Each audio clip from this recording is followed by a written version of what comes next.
Hey folks, this is Jesse Cope, back with another episode of the American Soul Podcast.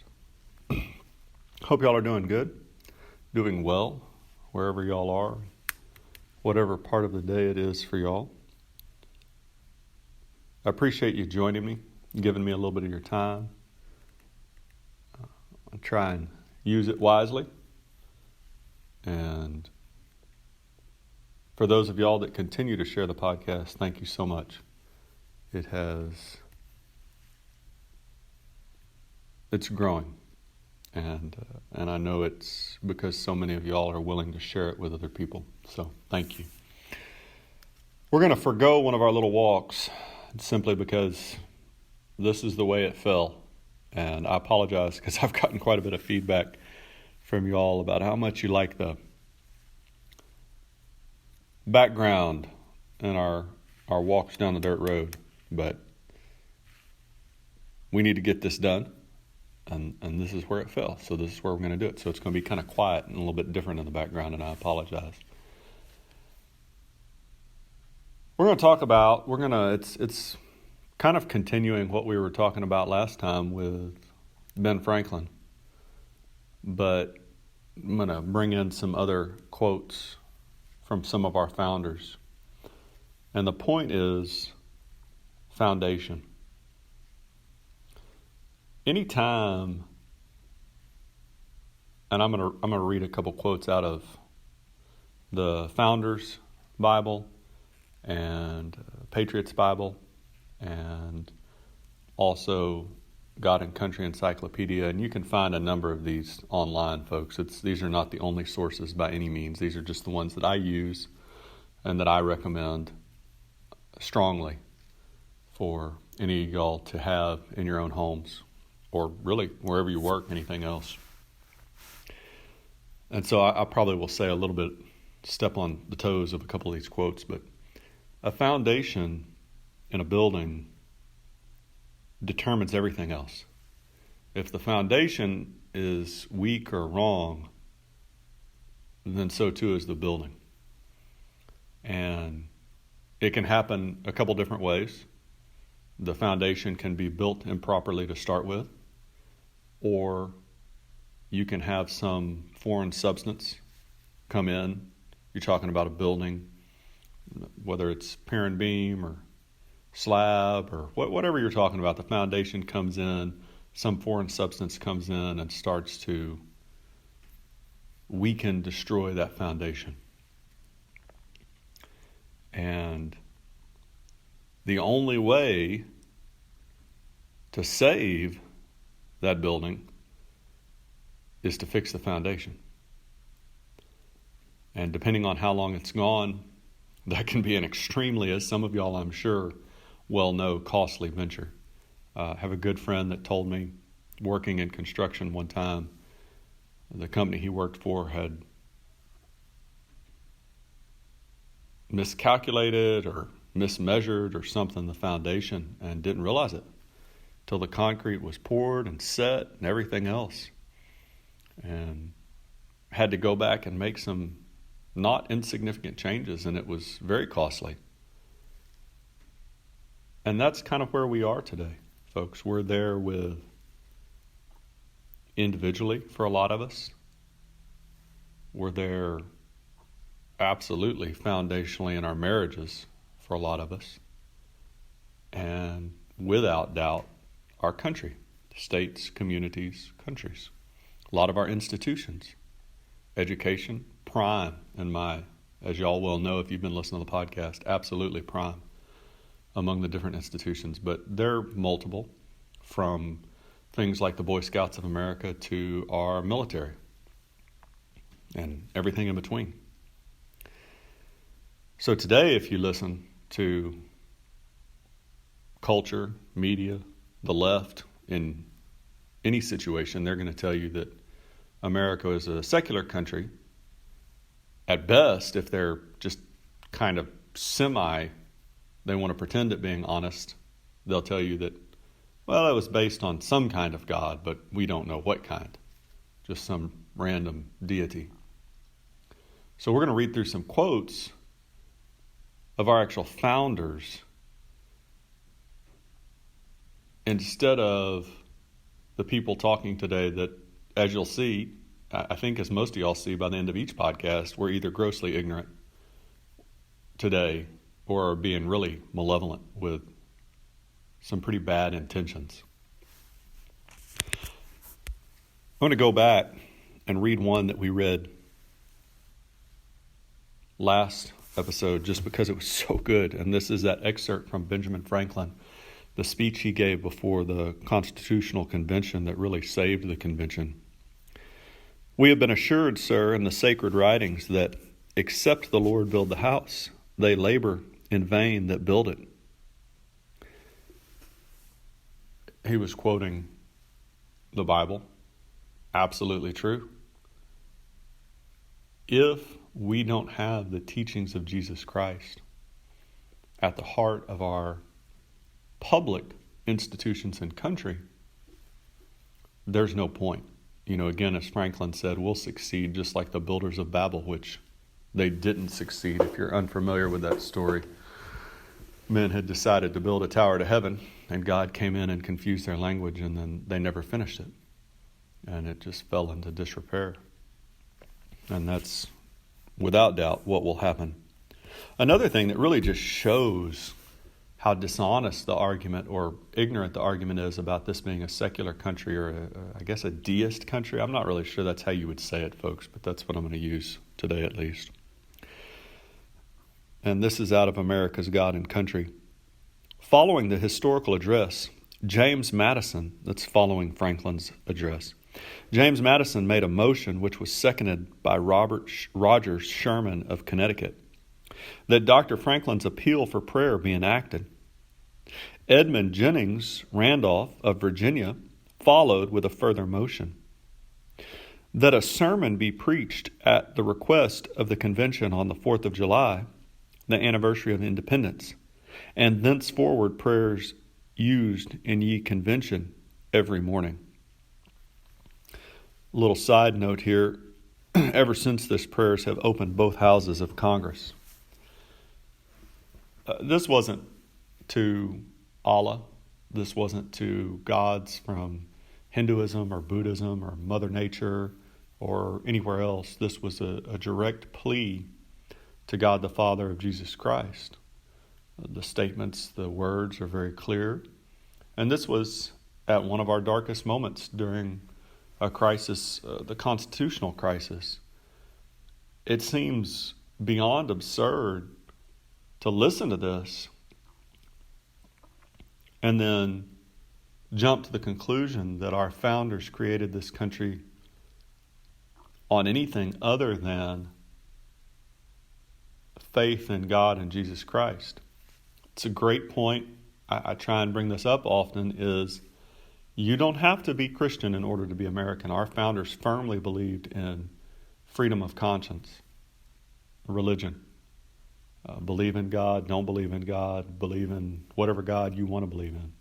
But they also equally firmly knew that if we did not have a moral and religious people, and we're going to read through a couple of these quotes in a minute,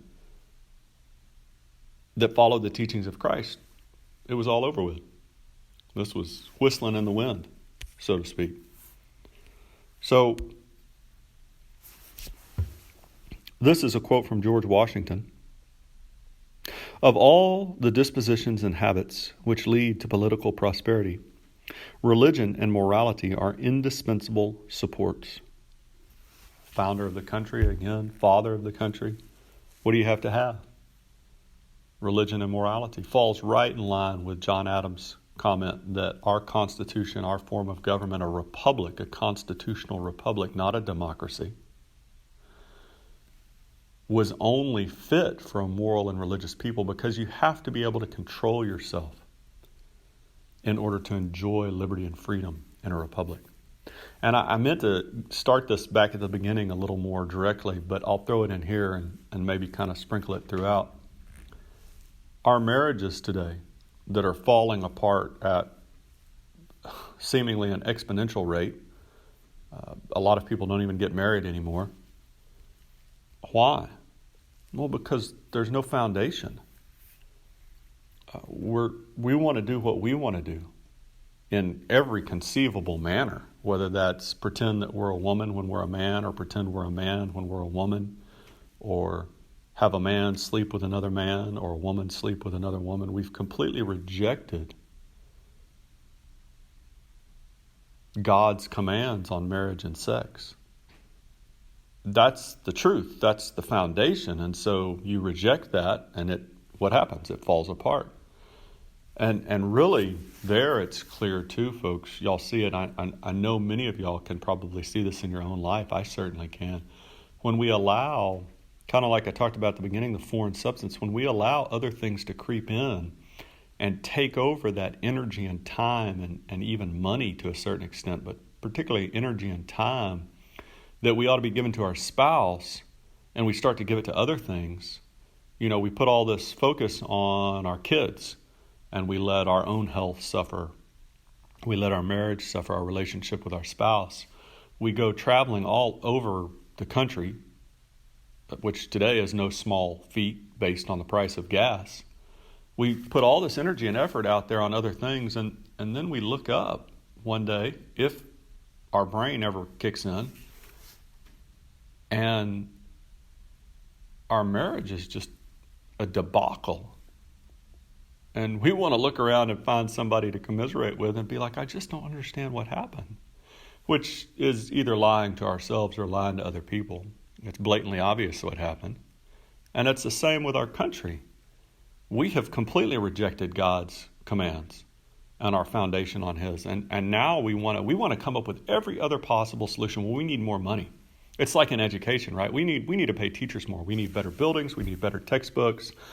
We need longer days. If we just, if we just kept the kids longer, that'd do the trick. No, folks, no. None of that's true. In fact, most of it is exactly the opposite of the truth. We keep the kids too long. We test them too often. Mainly, we've taken God out of the center of education, our founding principles. We don't teach our kids any of this. Ask your kids about any of these quotes, and let me know if one single one of your kids knows one single quote. Be shocking. Be shocking. John Adams, use him quite often. It is religion and morality alone which can establish the principles upon which freedom can securely stand. The only foundation of a free constitution is pure virtue. We don't have it today, folks, virtue, as a people, as a whole. We've pretended like that doesn't matter. If we can just make really smart financial decisions, we'll be okay. We don't have to be a moral people. Well, folks, I hate to break it to you, but you can't really, long term, you can't make good financial decisions without morality. You can't make good military decisions, good foreign policy decisions without morality. Not long term. Short term gain, which is what we see constantly with communism and socialism, any kind of totalitarianism, most of the Muslim countries that we see across the board. Europe right now, for the last, 50, 60, 70 years, maybe longer than that, more like 80.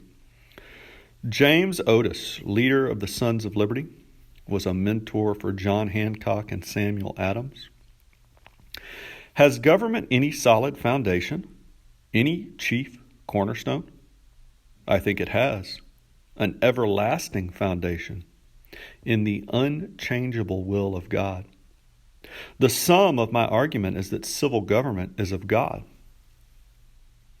Great point hidden in there, folks. Unchangeable will of God. See, the problem today is when we start to focus on the changing political whims of men. So up until 72, 73, homosexuality was considered a mental illness, which it is. Well, then we changed that because we wanted to do what we wanted to do, and so we rejected God's commands there. And we're going to be honest and fair. No-fault divorce predated that. That led into everything else, because if you're going to pretend that you can divorced for whatever reason you want and nobody's at fault, well, then you can pretend that you're a man that likes to sleep with other men and that's okay. Or you can pretend that you're a woman when you're a man and win a national championship in the NCAA because you're obviously a woman because you say you are. Biology, X and Y chromosomes, that doesn't mean anything. It's the way we feel. Well, Otis and our founders knew a long time ago. You couldn't have anything solid unless it was based on the unchangeable will of God. Benjamin Rush, who we use often here, and I like more every time we dig into it, the only foundation for a useful education in a republic is to be laid in religion. Without this, there can be no virtue, and without virtue, there can be no liberty, and liberty is the object and life of all republican governments. All goes back to culture and education, folks. We have a fight coming, unless by some miracle of God, he changes the goalposts or something. And it's going to be ugly beyond comprehension. It's going to make everything since World War II seem insignificant. Certainly, Russia and Ukraine aren't even beginning to scrape the barrel of what we're going to do to ourselves here. With the notable exception, folks, the other alternative is just to go quietly into the darkness and submit to the oppression and tyranny of the godless left on all these different issues. And you say, well, what issues? Because I haven't mentioned in a while. Well, rejection of God, right here that we're talking about primarily on our institutions, our foundation, our public life, not merely our private life. Abortion, slaughtering tens of millions of babies just in the last 50 years. LGBTQ movement, which we're seeing the disastrous results of today in education. You can look at Florida and NCAA championships, right? Feminism, which has absolutely led the charge in the destruction of the home and marriages, pretending that men and women are interchangeable and that our roles are the same instead of different, as God clearly outlines, and our country knew. Flooding the country with illegal immigrants. I have no idea, folks. I have not 100% open here. Have not checked this article, but something just came across the ticker this morning that we were now giving criminals that broke into our country free phones. So you're paying more and more at the gas pump and the grocery store, and we're taking your money to give to people, criminals and terrorists breaking into the country. Nothing Christian or from our foundation about that. Communism, socialism, bigotry, the CRT, critical race theory that's pushed in education now, revisionist history that's also pushed in education. This is why, as I said earlier, if you ask your kids about any of these quotes, if they have heard them, it's in passing. It's certainly not, like we talk about so often here, muscle memoried. I know that's not correct, but I'm going to use it here. Into the mind so that they can recall it when somebody tries to tell them otherwise. Education has to be laid on, and when Benjamin Rush is talking here, folks, make no mistake, he's talking about Christianity. Different denominations of Christianity, sure, absolutely. But Christianity, not Islam, not Buddhism, Hinduism, atheism, deism, God the Father of Jesus Christ, the Holy Spirit. That's what he's talking about. And to say otherwise is just dishonest or ignorant. Daniel Webster, the Christian religion, its general principles, must ever be regarded among us as the foundation of civil society. I didn't realize what time it was, folks, and that really seems like it pretty much sums it up. I don't really feel like there's much else that I could add to that clear, concise statement. We're a Christian republic. We were founded that way. Have we always acted according to the principles of Christ? No, but it's when we have not. Those are when our problems, those are why we have problems today. And C.S. Lewis, that we've talked about on here before, he made the comment, when you find out you're going in the wrong direction, the quickest and only way to correct the issue is to turn around and go back until you get to the road where you can get on the right path.